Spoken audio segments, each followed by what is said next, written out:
자, 오늘은 2026년에 대한 이야기를 좀 해볼까 합니다. 지금 시장에서 나오는 여러 가지 신호들이 서로 막 부딪히고 있거든요. 과연 주류 시장이 놓치고 있는 건 무엇인지 그 숨겨진 이야기를 한번 파헤쳐 보겠습니다. 일단 지금 분위기부터 한번 볼까요? 다들 아시다시피 미국이 곧 금리를 내릴 거라는 기대감이 엄청나잖아요.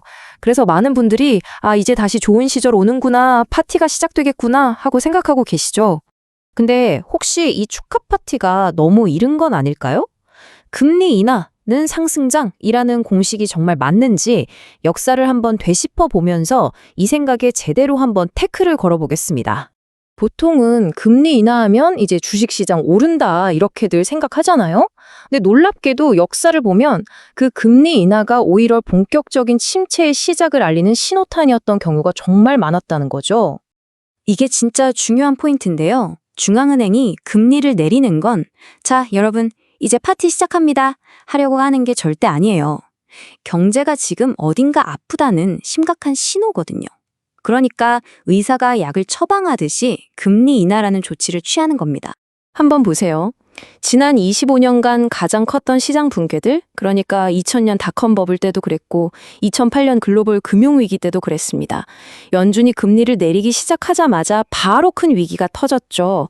왜냐? 금리 인하라는 약을 쓴다는 것 자체가 우리 경제 지금 상태가 심각합니다 라고 사실상 인정하는 꼴이었으니까요.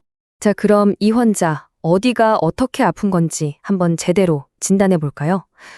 우리가 보는 뉴스 헤드라인, 그 이면을 들여다보면 미국 경제의 약한 고리들이 아주 선명하게 보이기 시작합니다. 일단 상업용 부동산부터 보시죠. 지금 미국 사무실 공실률이 무려 19.9%예요. 이게 얼마나 엄청난 거냐면 건물주들은 물론이고 여기에 돈을 빌려준 지방은행들까지 다 같이 휘청거릴 정도라는 거죠. 동시에 사람들 주머니 사정도 좋지가 않아요. 신용카드 연체율 한번 보세요. 이게 지금 2008년 금융위기 직후에나 볼 수 있었던 수준까지 치솟았어요. 굉장히 심상치 않은 신호죠. 그러니까 여기서 진짜 이상한 역설이 벌어지는 거예요. 실제 경제는 힘드니까 중앙은행이 돈을 풀잖아요?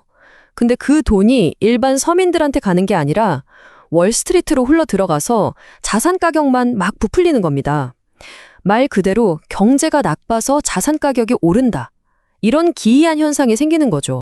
이게 미국 내부의 문제라면 이제 시장에 돈을 공급하는 흐름 자체에 영향을 주는 더 큰 변수가 하나 더 있습니다.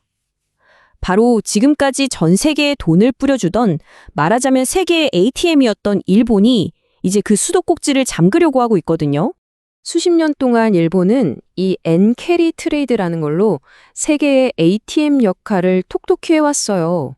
이게 뭐냐면 거의 공짜나 다름없는 이자로 일본에서 엔화를 빌려서 전 세계 고수익 자산에 투자해온 거죠. 그 규모가 정말 어마어마합니다. 그 공식은 진짜 간단하면서도 확실했어요. 일본에서는 이자가 거의 0%니까 그냥 돈을 빌려요. 그리고 그 돈으로 이자를 5%씩 주는 미국 자산에 투자를 하는 거죠. 그냥 앉아서 돈 버는 거나 마찬가지였습니다. 그런데 이제 상황이 180도 바뀌었습니다. 무려 17년 만에 일본은 금리를 올리기 시작했고 반대로 미국은 내릴 준비를 하고 있잖아요. 그럼 어떻게 될까요?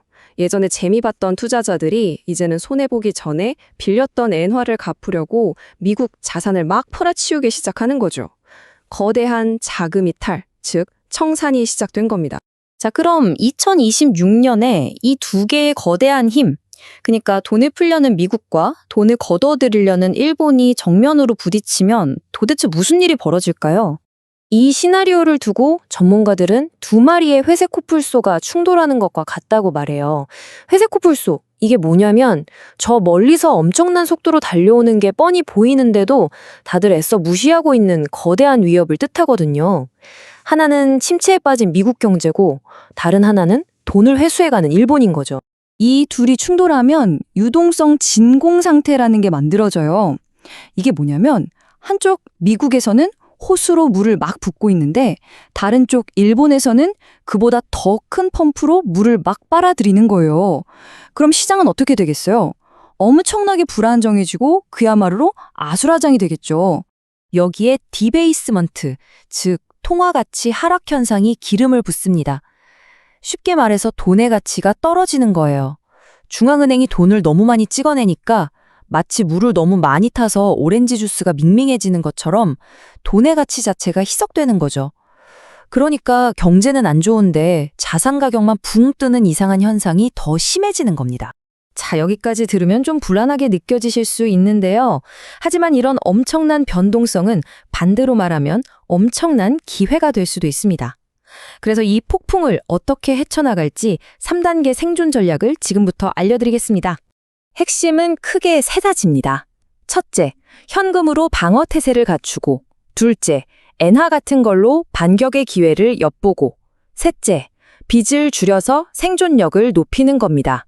자, 하나씩 뜯어볼까요? 첫 번째는 비상자금, 즉 현금을 확보하는 겁니다. 보통 현금을 들고 있으면 손해라고 생각하잖아요. 근데 이런 하락장에서는 현금은 쓰레기가 아니라 남들이 공포에 질려 던지는 좋은 자산을 헐값에 주워 담을 수 있는 총알, 바로 그 자체입니다. 두 번째는 역발상 투자, 바로 해지를 생각하는 겁니다.